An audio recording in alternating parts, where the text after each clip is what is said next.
Bonjour, chers amis téléspectateurs Aksharam TV International. Maurice Awende, on m'appelle métaphysicien. Bienvenue sur cette nouvelle capsule que nous allons partager avec vous. Nous allons nous plonger au cœur de la tradition africaine. Nous allons nous plonger au cœur des mythes et légendes africaines pour comprendre comment notre tradition, comment les mythes, comment les légendes véhiculaient la connaissance et le savoir. Et si nous avons perdu quelque chose, c'est justement ces mythes, ces légendes, ces contes qu'on nous racontait quand nous, on était au village. Et aujourd'hui, avec l'éveil que nous avons de la spiritualité, avec l'éveil de notre conscience, nous comprenons peut-être beaucoup de choses qui se disaient dans le temps, qu'on ne comprenait pas assez. Mais nous pensons aujourd'hui qu'il est important de restaurer encore cette pratique de notre tradition qui consiste à réunir les enfants d'un certain âge et à leur raconter des contes.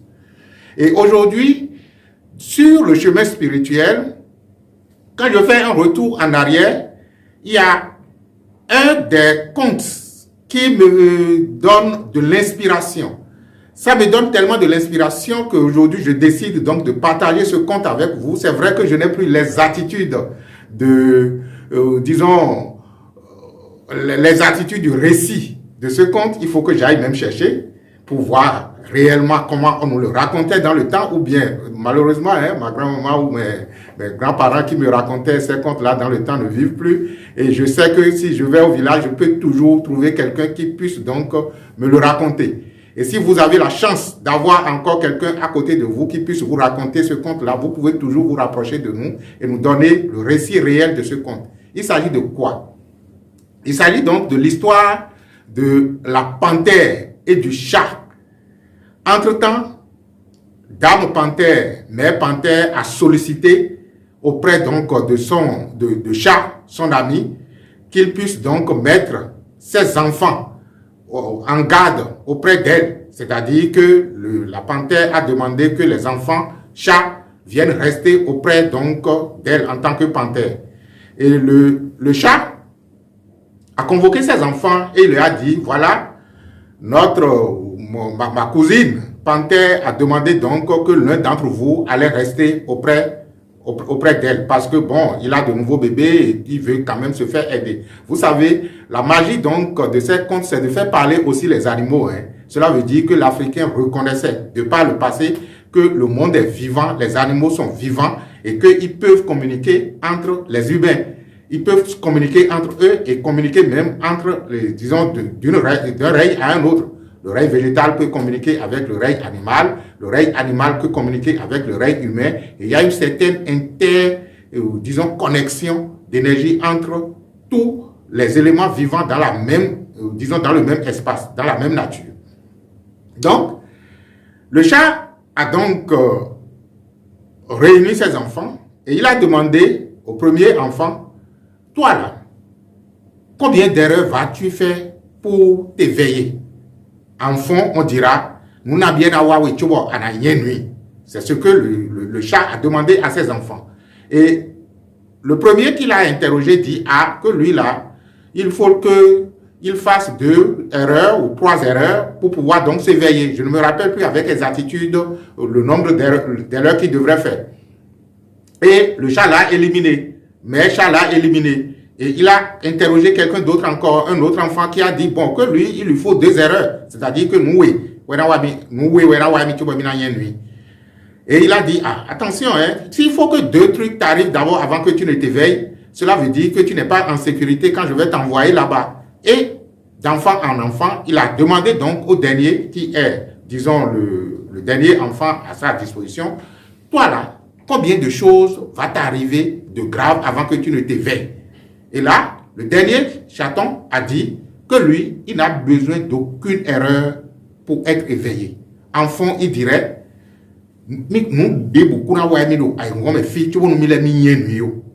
et Mécha a dit, voilà, donc voilà l'enfant que je dois envoyer auprès donc de ma cousine panthère.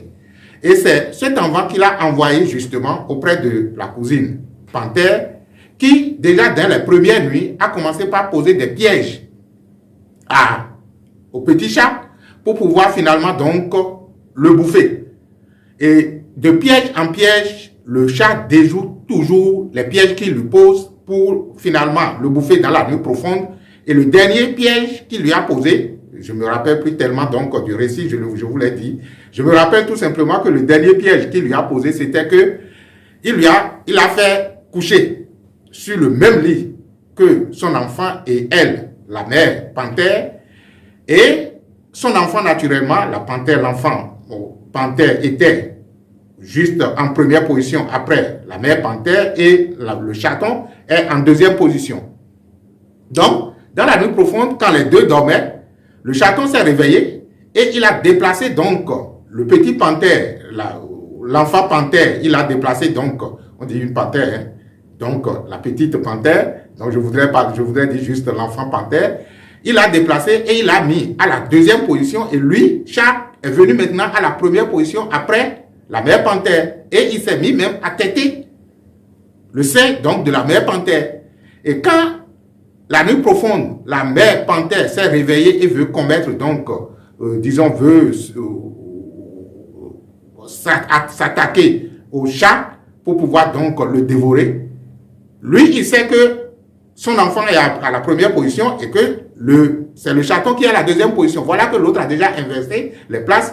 Donc, la panthère s'est jeté sur son enfant pensant que c'était le chaton et il l'a totalement dévoré. Et c'est après avoir commis l'acte qu'il s'est rendu compte que, en fait, que c'était son enfant qui vient de dévorer et l'autre donc a pris la fuite et a rejoint sa maman pour lui dire, et l'autre a dit, ah, tu es venu, il lui a expliqué la situation et l'autre lui a dit, félicitations.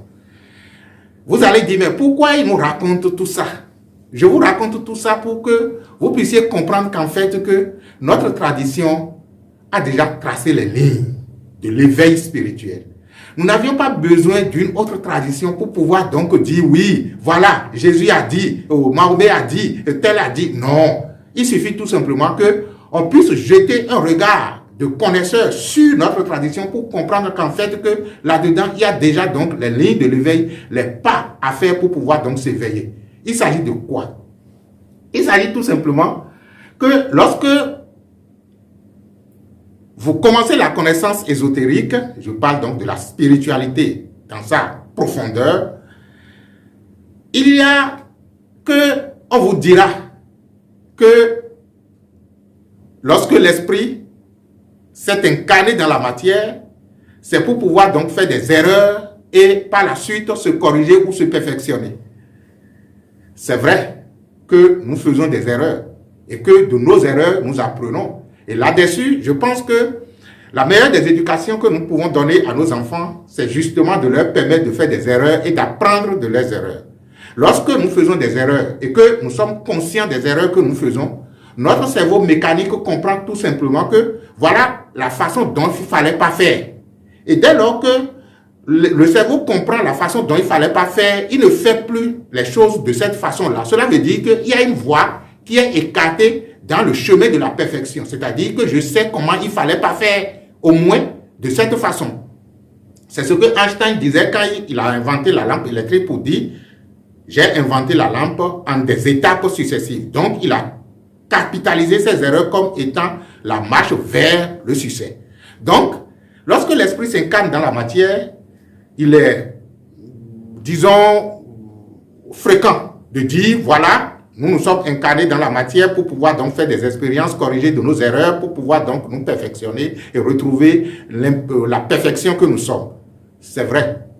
Mais la profonde spiritualité vous dira tout simplement que même si les erreurs sont nécessaires, les erreurs ne sont pas indispensables à l'éveil. Donc, les erreurs sont nécessaires, je suis d'accord. Mais entre ce qui est nécessaire et ce qui est indispensable, il y a un pas. Et le pas est large. Parce que lorsque vous estimez que c'est nécessaire, ok, d'accord. Mais si vous comprenez que ce n'est pas indispensable, cela veut dire que vous pouvez ne pas faire. On peut ne pas faire des erreurs et pouvoir donc avancer sur le chemin.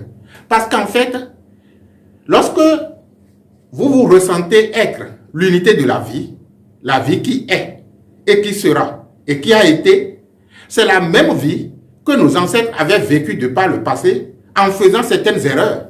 Et c'est pourquoi dans une famille, lorsque vous êtes né dans une famille et que vous capitalisez les acquis de votre sang en matière donc de génération, aussi bien en bien qu'en mal, et que vous êtes suffisamment conscient des pouvoirs, des forces et des faiblesses de ce sang que vous portez, vous pouvez éviter beaucoup de choses. Parce que tout simplement, on n'a pas besoin de répéter les mêmes erreurs que les gens ont déjà faites dans la vie. On peut juste s'inspirer de ces erreurs et c'est pourquoi généralement certains maîtres recommandent quand même de s'inspirer donc des expériences des initiés qui nous ont devancés. Mais au-delà de tout, comment y arriver? Comment comprendre que l'erreur, même si c'est nécessaire, que ce n'est pas indispensable? Lorsque vous abordez la spiritualité profonde et que vous êtes au pas, disons, je vais dire, à la porte de l'illumination, il y a une chose que vous réalisez, c'est que nous nous sommes bluffés tout au long donc, de l'incarnation en pensant que nous sommes ce que nous ne sommes pas. C'est vrai qu'on dira, le principe dit, en absence de ce qui est, en absence de ce qui n'est pas, ce qui est n'est pas. Et si en absence de ce qui n'est pas, ce qui est n'est pas, c'est ce qui est qui naturellement a généré ce qui n'est pas. Ça paraît un peu, bon, oui, je comprends. Je vous explique. Je suis l'esprit infini et illimité. Ça, c'est la vraie nature de ce que nous sommes. C'est l'éternité que nous sommes. C'est la vie que nous sommes. Mais l'infini et l'illimité que je suis a besoin de la limitation pour pouvoir donc se sentir être infini et illimité absolument. Et là, on dira que ce qui est, c'est-à-dire la vérité, a créé l'illusion pour pouvoir donc s'expérimenter à travers l'illusion pour pouvoir s'éveiller davantage à la vérité qu'elle est.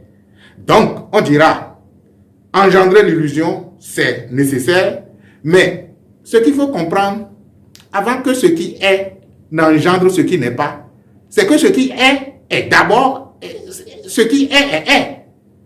Bon, le français, ça devient un peu compliqué. Hein.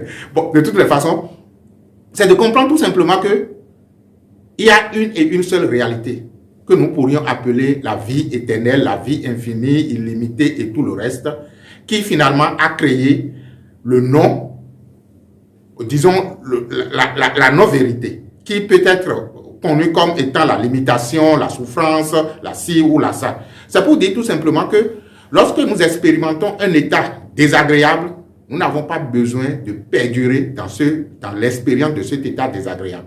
Il suffit tout simplement qu'on comprenne que je suis la vérité qui a créé la non-vérité pour finalement maintenant se savoir être la vérité et engendrer donc une autre expérience de la vérité que je suis.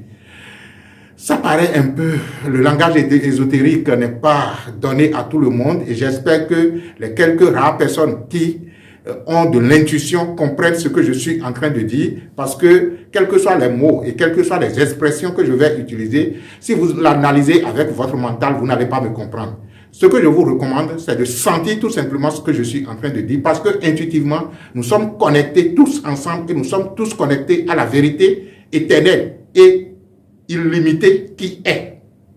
Donc, ce que je suis, qui est la vérité, ce que je suis, qui est la vie, ce que je suis, qui est la lumière, ce que je suis, qui est l'infini et l'illimité être de l'être, se sait être. Et c'est justement parce qu'il se sait être qu'il a créé le non-être qui est l'illusion pour pouvoir donc s'expérimenter. Donc, le dernier des chatons, c'est justement parce qu'il s'est laissé, je veux dire, il s'est laissé inspirer par l'intuition cosmique. Donc, pour vivre dans cet état de l'indispensabilité, c'est-à-dire que le caractère non indispensable des erreurs, il faut pouvoir donc se laisser connecter à l'intuition cosmique qui déjà dispose toutes les solutions en elle et qui déjà constitue toutes les solutions. Donc, de votre aspect humain, vous allez faire des erreurs. Nous allons faire des erreurs pour nous perfectionner, mais de notre unité avec l'intuition cosmique, nous n'avions besoin d'aucune erreur parce que les erreurs ont été déjà tellement faites capitaliser dans l'akasha universel que nous n'en avons plus besoin avant donc d'expérimenter la solution que nous sommes de l'être. Voilà, si cela peut vous aider à comprendre tout simplement que à chaque instant, chaque personne est en mesure donc d'avoir de l'intuition cosmique pour prendre la bonne décision, pour agir de la bonne façon, pour faire les choses de la meilleure façon. Ce serait donc l'idéal pour vous et je vous remercie d'avoir donc été là au cours de cette, disons, de cet échange et que la prochaine fois, on va se retrouver et j'estime qu'il va falloir donc créer une ligne. Je vais discuter avec toute l'équipe pour qu'on puisse voir dans la mesure du possible comment créer une ligne pour restaurer cette tradition donc des contes et des légendes. Peut-être que quelqu'un pourrait venir réciter ici des contes et des légendes et en fait tirer donc, et nous faire donc tirer les leçons spirituelles cachées derrière les contes et les légendes de l'Afrique. Merci, merci et que la bénédiction soit.